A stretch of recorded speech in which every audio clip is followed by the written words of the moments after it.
So today is a very exciting day because I want to talk about something that means a lot to me, and that is the Super Nintendo. A couple of you out there are like, dude, what the heck's a Super Nintendo? Well, that's why I'm excited to tell you about this video. The Super Nintendo is Nintendo's second console, home console. And it is so good. I grew up playing NES, Super Nintendo, 64, GameCube. I played them all the way up. But the one that really sat with me was the Super Nintendo.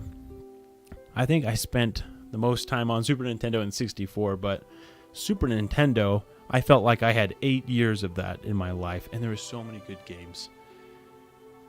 And today I'm going to talk about my top 5 must-play Super Nintendo games. And I'll throw in a couple bonus titles in there for you to play as well. So with that being said, let's go ahead and get started. Number 1, Donkey Kong Country. Donkey Kong Country is an amazing milestone in video game history. What's really cool and fascinating is this. Here you have the NES games. All right, they're very plain, 8-bit. I love them to death, and I even like the style of it a little bit.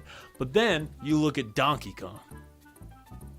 The characters, the elements, they have more of a 3D feel. Sure, it's 16 bits, but look at the character, the rendering. This was amazing graphics for the day, and it was a huge advancement for a console that didn't have a lot of power.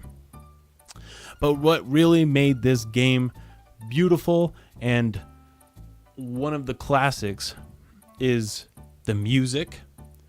David Wise is a genius, and he did a lot of cool things to really bring this world to life. The gameplay is incredible because there's a rhythm to it. You can get going really fast and then all of a sudden stop because it's trying to trick you in some places. There's a lot of different elements in the game.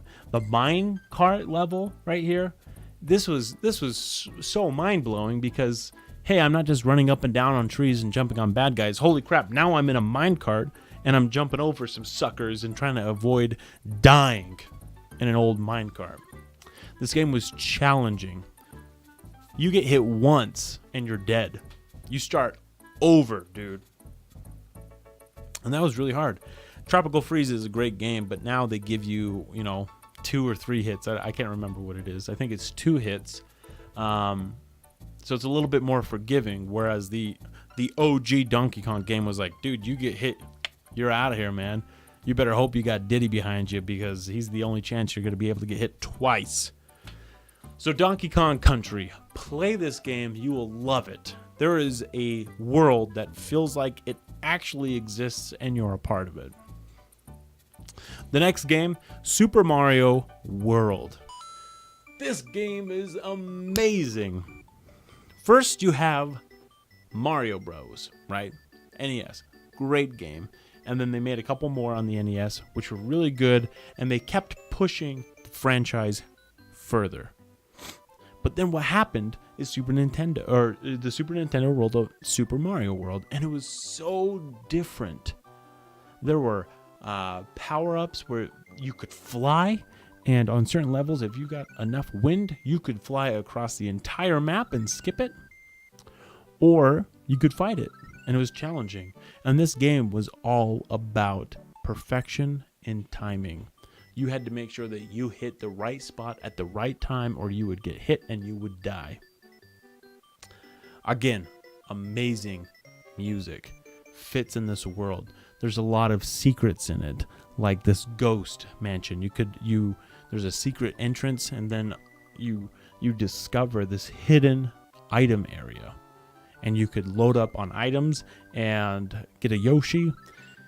A lot of cool secrets in the game, and that was one of the things you could explore in a world that wasn't open world. Next, I want to talk about some Mario Kart. Mario Kart This was the first installment of the Mario Kart franchise, and it was revolutionary, man. Here you have not just a racing game, but a racing game where you could own suckers on the road. I'm talking throwing green shells, throwing people for loops, dropping bananas, red shells, homing devices. It was so competitive because you would try so hard to be in first place, and it was challenging because you had to fight to get there. You literally had to fight people to take the number one spot. And this game was hard. It was no cakewalk. All right.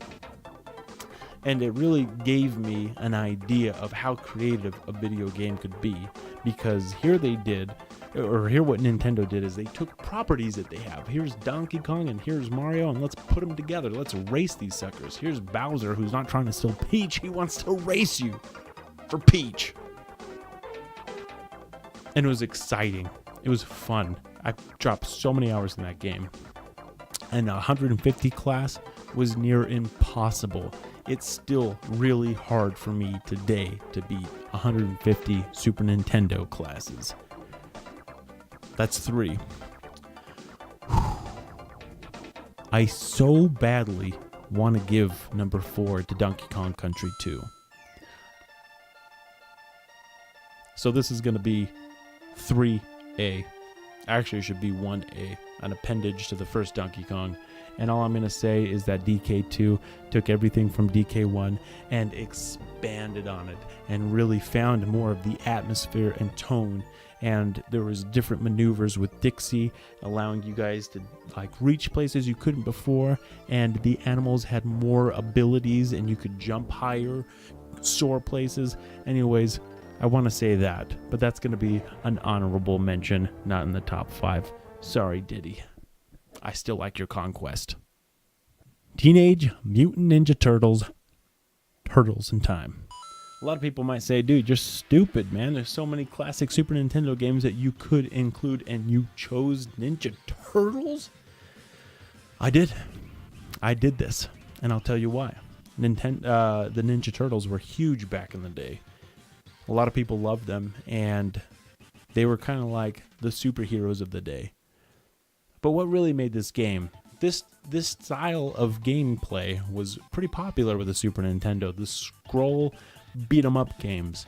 And it was really hard because sometimes you would just get picked on over and over and over. You wouldn't get health right away, and you had to be very careful when dealing damage to opponents because, one more hit, you die, you start back to the beginning, sucker.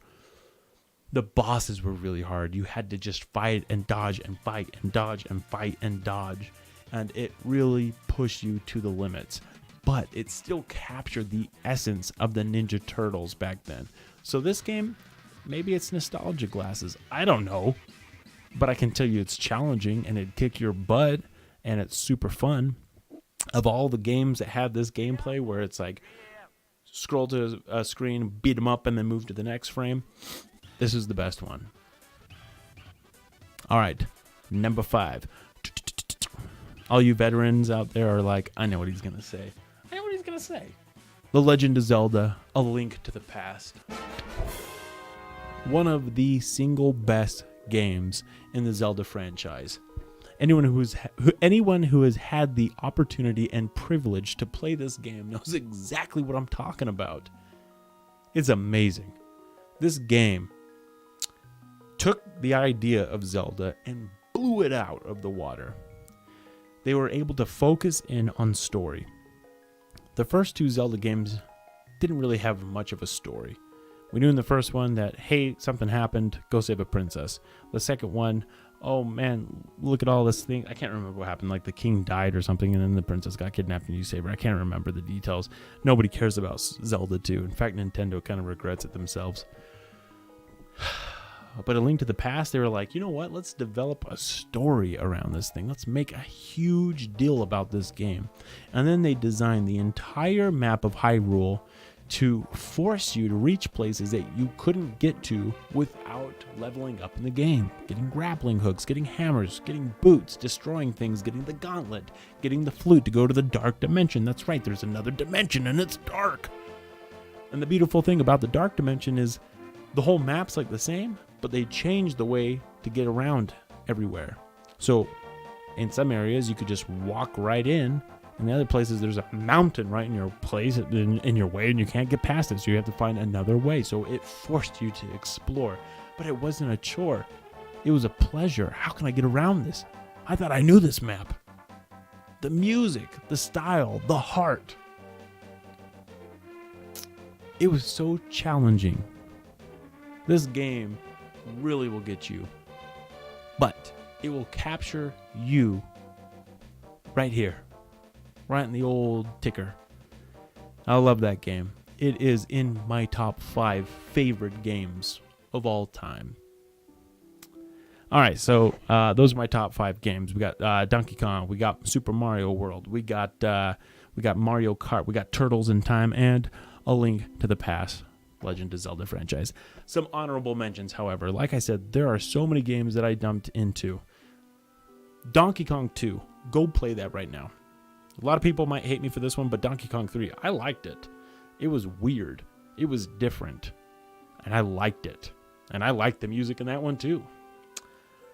Sim City, Star Wars, Power Rangers, Yoshi's World, Jungle Strike, Stunt Race FX, Lion King, Jurassic Park, Bomberman, Star Fox, Earthbound, Super Metroid. Why did I put that one at the very end? I don't know why I put Metroid at the very end. That should have been near the top. That should have been 6. If you haven't played a Super Metroid, top 6. Easy. So those are my top 5 must-play Super Nintendo games, and I hope that you guys will play them as well. Get yourself a Super Nintendo Classic. I can't endorse getting a ROM or an emulator. I can't do that. I won't do that. I won't tell you what that is if you don't know what that is. And if you don't know what that is, boy, you don't know nothing. But these games are on the SNES Classic. DK, Mario, Link, Turtles isn't. Sorry, guys. Mario Kart is, though. So you can play 4 of the 5 on there. But I wanted to share this with you because I think the next generation must know the history of games and appreciate where we came from so we can understand where we are going. That was a good ending line. I like that. Anybody else like that? I like that.